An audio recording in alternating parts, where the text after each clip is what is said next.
I was a nursery teacher a few years ago. There's a big section of nursery lessons on the body. We had a lesson about ears, we had a lesson about our eyes, a lesson about our nose, and what a great gift this was. Somehow as our kids get older, we don't keep having the body lessons, right? And as they're starting to have powerful experiences with their body, with the response systems of their bodies and their brain, we start to pull away sometimes in those conversations. That's a very interesting message for them.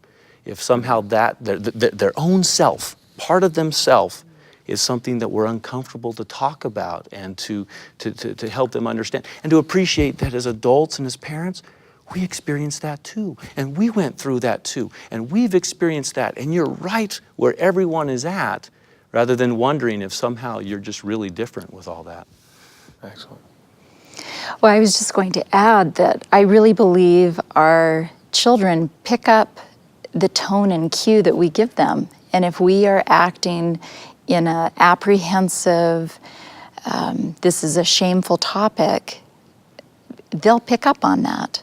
It's powerfully transmitted. Just like Jason said, even if we're not communicating, we're communicating.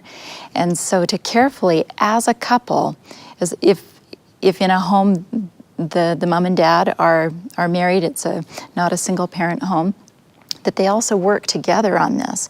Too often, what we're finding is that one parent will do most of the teaching, and it tends to be the same-sex child that gets the most teaching. So for example, mothers, we know, do tend to talk about these subjects more often than dads, and they tend to give more information to their daughters than to sons.